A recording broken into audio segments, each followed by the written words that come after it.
Assalamualaikum warahmatullahi wabarakatuh. Perkenalkan, nama saya Rafiki Afrafidillah dari Prodi Sistem Informasi Angkatan 2023. Di sini saya akan membuat micro-teaching untuk memenuhi syarat seleksi calon asprak pemrograman terstruktur. Sini saya akan membawa materi yaitu pemrograman C++ else statement, di mana ini materi di semester 2 nanti. Sebelum kita memasuki materi ini, alangkah baiknya kita berdoa menurut agama dan kepercayaan kita masing-masing. Baiklah, berdoa mulai. Doa selesai. Nah, sebelum kita masuk ke dalam materinya, kemarin-kemarin kita kan membuat banyak program tuh, tapi kan programnya hanya satu tuh.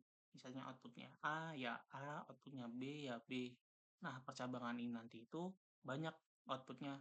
Bisa dipilih satu, dua, atau tiga gitu. Misalnya kondisi satu outputnya satu, kondisi dua outputnya dua, kondisi tiga outputnya tiga. Bisa seperti itu. Karena output tadi itu kita buat dalam cabang-cabang pohon itu. Seperti ranting-ranting itu kan banyak cabang-cabangnya. Nah, kita buat seperti itu tadi. Dari jalannya lurus, kita buat cabang-cabang yang hasilnya itu nanti berbeda-beda. Langsung ke materinya saja, yaitu pengertian percabangan. Percabangan itu digunakan untuk mengontrol alur eksekusi program berdasarkan kondisi tertentu. Misalnya tuh, kondisi programnya tuh lurus terus kan, tapi kita inginnya belok-belok sesuai yang kita inginkan. Jadi tidak lurus terus, langsung ke bawah dengan output satu doang. Jadi kita inginnya misalnya outputnya satu program tapi bisa membuat dua output yang berbeda. Kayak A dan B.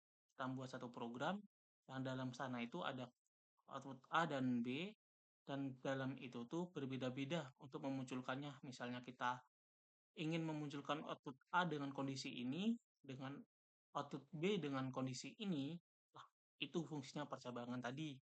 Setelah itu, cabangan juga digunakan untuk membuat keputusan dalam program. Seperti yang saya katakan tadi itu, cabangan itu bisa memunculkan banyak output, bukan banyak output sih sebenarnya, banyak satu output dalam banyaknya output yang kita sediakan tadi. Jika kondisinya terpenuhi tadi, maka percabangan sangat digunakan di sini.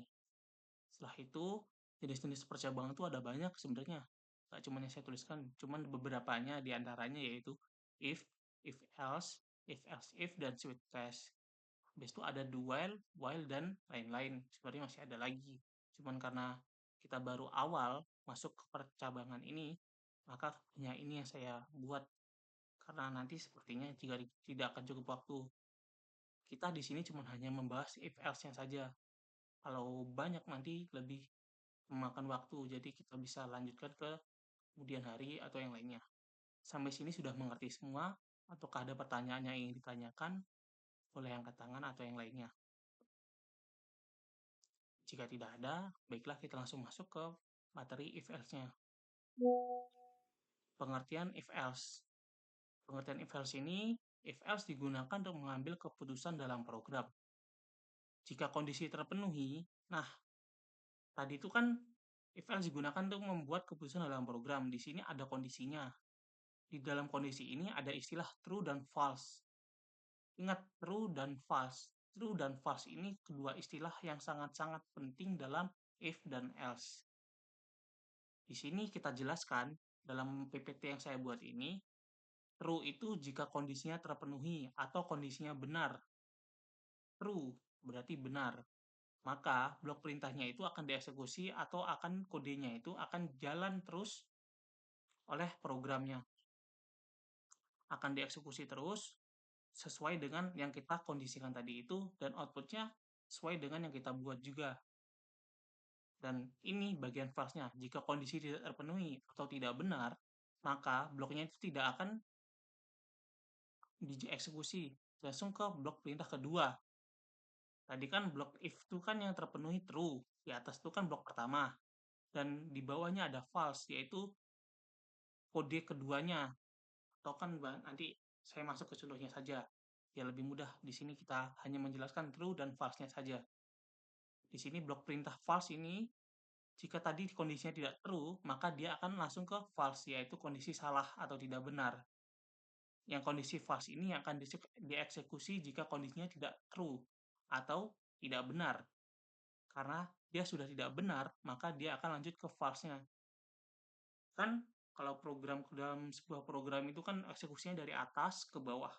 Nah, di sini itu if else berarti diceknya itu true dulu atau tidak.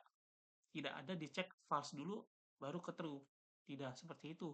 Jadi kita buat cek dulu benar atau tidak, itu ke salahnya di bawahnya. Nah, setelah itu kita masuk ke struktur umum.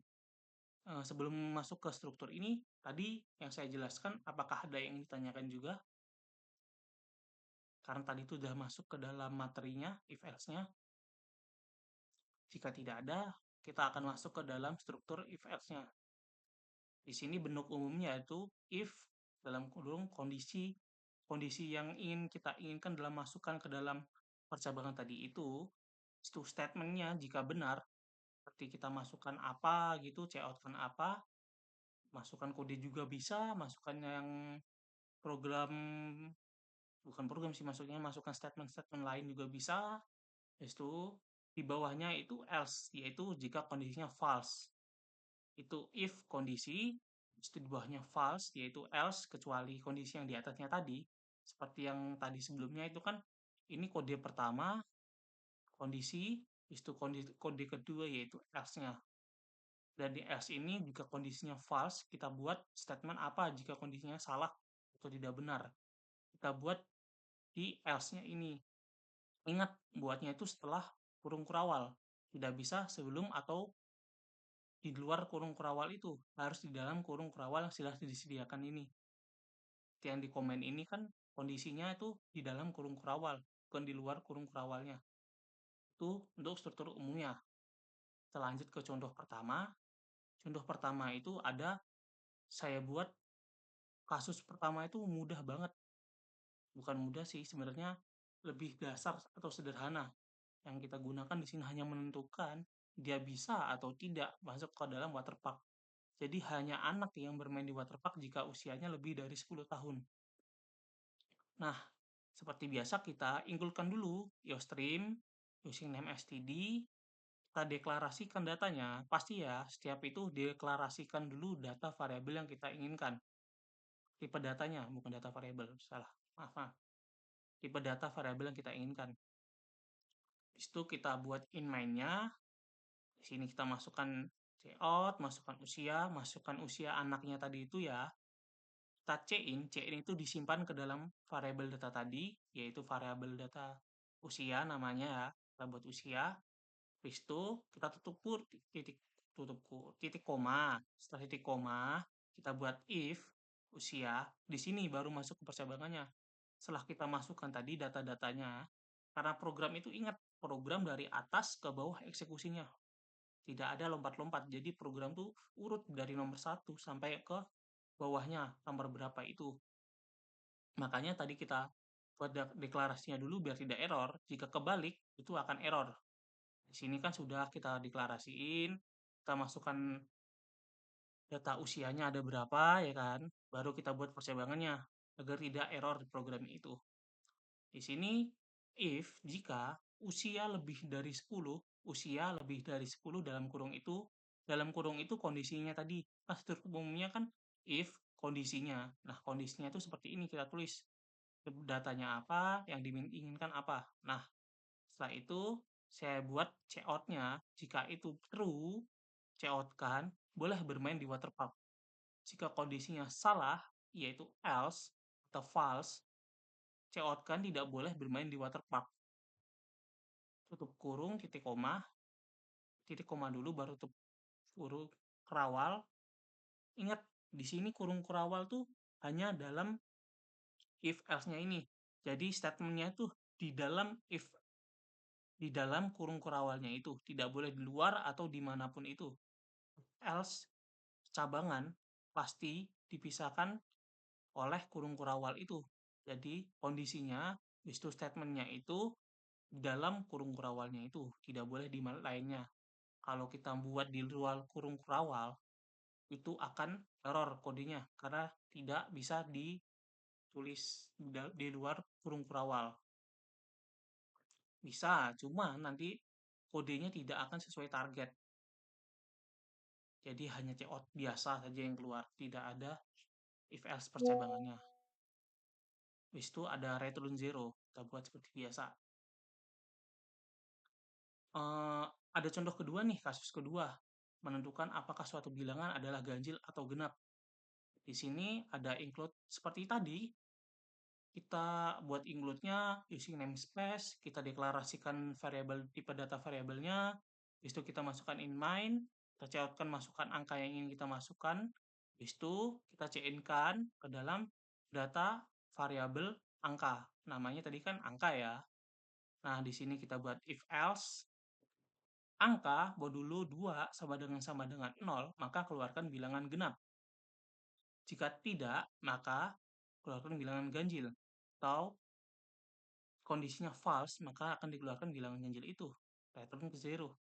Setelah itu, kita eksekusi saja programnya. Jika kita tes, pasti jika kita masukkan angka 3, yang akan keluar itu else-nya ini, karena tidak sesuai dengan kondisi yang kita inginkan.